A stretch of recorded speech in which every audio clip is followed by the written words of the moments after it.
പ്രിയമുള്ളവരേവർക്കും schooling ബ്ലോഗിൻ്റെ പുതിയൊരു വീഡിയോയിലേക്ക് സ്വാഗതം. Centre for professional and advance studies CPAS school of medical എഡ്യൂക്കേഷൻ്റെ കീഴിലുള്ള BSc നഴ്സിംഗ്, MLT, അതുപോലെ തന്നെ ഫിസിയോതെറാപ്പി കൂടാതെ മെഡിക്കൽ മൈക്രോബയോളജി കോഴ്സുകളിലേക്കുള്ള ആപ്ലിക്കേഷൻ ആരംഭിച്ചു. ആപ്ലിക്കേഷൻ ആരംഭിച്ചപ്പോൾ തന്നെ അതുമായി ബന്ധപ്പെട്ട ഡീറ്റെയിൽസുകൾ അടങ്ങിയിട്ടുള്ള വീഡിയോ ചാനലിൽ അപ്ലോഡ് ചെയ്തിരുന്നതാണ്. ചില വിദ്യാർത്ഥികളുടെ പ്രധാനപ്പെട്ട സംശയങ്ങൾ ദൂരീകരിക്കാൻ വേണ്ടിയാണ് ഈ ഒരു വീഡിയോ. അപ്ലൈ ചെയ്യാവുന്ന ലാസ്റ്റ് ഡേറ്റ് 16/6/2024 ആപ്ലിക്കേഷൻ്റെ അവസാനം ലഭിക്കുന്ന ആപ്ലിക്കേഷൻ്റെ പ്രിൻ്റ് ഔട്ട് നിങ്ങൾ എവിടേക്കും സെൻഡ് ചെയ്ത് നൽകേണ്ട ആവശ്യമില്ല. അത് അഡ്മിഷൻ സമയത്ത് കോളേജിൽ നൽകിയാൽ മതിയാകുന്നതാണ്. സെൻറ്റർ ഫോർ മെഡിക്കൽ എഡ്യൂക്കേഷൻ്റെ കീഴിലുള്ള 6ഓളം കോളേജുകളിലാണ് BSc നഴ്സിംഗ് ഉള്ളത്. ആ 6 കോളേജുകൾ ഏതൊക്കെ എന്നുള്ളതാണ് മുകളിൽ കാണിച്ചിരിക്കുന്നത്, 1 മുതൽ 6 വരെ. ബാക്കി 7 മുതൽ 9 വരെയുള്ള കോളേജുകളിലെ പൂർണ്ണമായിട്ടുള്ള സീറ്റുകൾ ഫിൽ ചെയ്യുന്നത് LBS ആപ്ലിക്കേഷൻ വഴിയാണ്. ബാക്കി നേരത്തെ പറഞ്ഞ 1 മുതൽ 6 വരെയുള്ള കോളേജുകളിലെ പകുതി സീറ്റുകളാണ് LBS വഴി ഫിൽ ചെയ്യുന്നത്. ബാക്കിയുള്ള 50% വരുന്ന മാനേജ്മെൻറ്റ് കോട്ട സീറ്റുകളിലേക്കാണ് ഈ ഒരു ആപ്ലിക്കേഷൻ പരിഗണിക്കുന്നത്.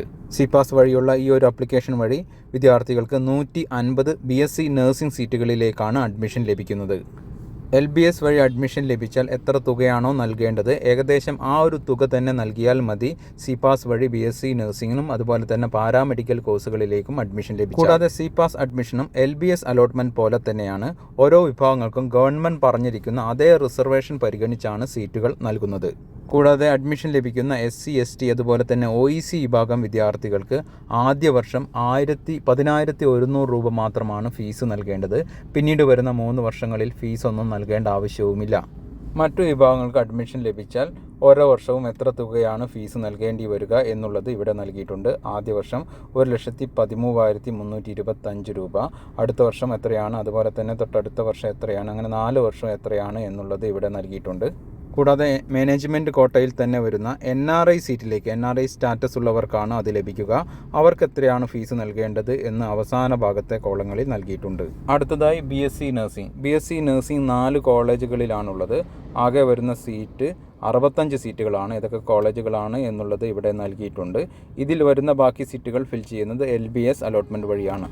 ഇനി BSc MLTക്ക് ഓരോ വർഷവും എത്ര തുകയാണ് ഫീസ് നൽകേണ്ടി വരിക എന്നുള്ളത് ഇവിടെ നൽകിയിട്ടുണ്ട്. ആദ്യ വർഷം 1,20,000 രൂപ, തുടർന്നുള്ള വർഷങ്ങളിൽ എത്രയാണ് എന്നുള്ളത് ഇവിടെ കാണാവുന്നതാണ്. BSc MLTക്ക് അഡ്മിഷൻ ലഭിക്കുന്ന SC ST അതുപോലെ തന്നെ OEC വിഭാഗം വിദ്യാർത്ഥികൾക്ക് 12,000 രൂപയാണ് ആകെ ഫീസ് വരുന്നത്. പിന്നീടുള്ള വർഷങ്ങളിൽ ഫീസ് നൽകേണ്ട ആവശ്യമില്ല. അടുത്ത കോഴ്സ് ഫിസിയോതെറാപ്പി BPT. 2 കോളേജുകളിൽ മാത്രമാണ് ആ കോഴ്സ് ഉള്ളത്. ആകെ 40 സീറ്റുകളാണുള്ളത്, 20 സീറ്റ് വീതം ഓരോ കോളേജിലും. ഇനി ഫിസിയോതെറാപ്പിക്ക് അഡ്മിഷൻ ലഭിച്ചാൽ എത്ര തുകയാണ് ഫീസ് നൽകേണ്ടത് എന്നുള്ളത് ഇവിടെ നൽകിയിട്ടുണ്ട്. 1,07,450 ആദ്യ വർഷം. തുടർന്നുള്ള വർഷങ്ങളിൽ എത്ര നൽകണമെന്ന് ഇവിടെ കാണാവുന്നതാണ്. ഇനി അഡ്മിഷൻ ലഭിക്കുന്ന SC ST OEC വിഭാഗം എത്ര ഫീസ് നൽകണമെന്ന കാര്യം നോക്കാം. 12,000 രൂപയാണ് ആദ്യ വർഷം വരുന്നത്. തുടർന്നുള്ള വർഷങ്ങളിൽ ഫീസ് വരുന്നതല്ല, ഫീസ് നൽകേണ്ടത്. പിന്നെ അഡ്മിഷൻ എടുക്കുന്ന എല്ലാ വിഭാഗക്കാരും SC ST OEC അതുപോലെ തന്നെ ജനറൽ OBC വിഭാഗക്കാരെല്ലാവരും നൽകുന്ന തുകയിൽ 10,000 രൂപ കോഷൻ ഡിപ്പോസിറ്റ് ആണ്.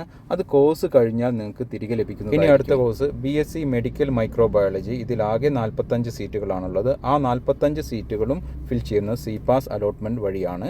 ഇതിന് ഫീസ് വരുന്നത് ആദ്യ വർഷം 76,000 രൂപയാണ്. ബാക്കിയുള്ള വർഷങ്ങളിൽ 64,000, 79,000, 74,000 എന്നിങ്ങനെയാണ്. അപ്ലൈ ചെയ്യാനുള്ള വെബ്സൈറ്റ് ലിങ്ക് താഴെ നൽകിയിട്ടുണ്ട്. SC ST വിഭാഗം വിദ്യാർത്ഥികൾക്ക് 400 രൂപയും ബാക്കിയുള്ള എല്ലാവർക്കും 800 രൂപയുമാണ് ആപ്ലിക്കേഷൻ ഫീസ് വരുന്നത്. അപ്ലൈ ചെയ്യാവുന്ന ലാസ്റ്റ് ഡേറ്റ് 16/6/2024. CPAS അഡ്മിഷനുമായി ബന്ധപ്പെട്ട കൃത്യമായിട്ടുള്ള ഡീറ്റെയിൽസുകളും അപ്ഡേഷനുകളും ഈ ഒരു ചാനൽ വഴി ലഭിക്കുന്നതായിരിക്കും. ചാനൽ വീഡിയോസ് നമുക്ക് ഉപകരിക്കുന്നുണ്ടെങ്കിൽ ഒന്ന് സപ്പോർട്ട് ചെയ്യണമെന്ന് അഭ്യർത്ഥിച്ചുകൊണ്ട് നിർത്തുകയാണ്. അവർക്കും നന്ദി, നമസ്കാരം.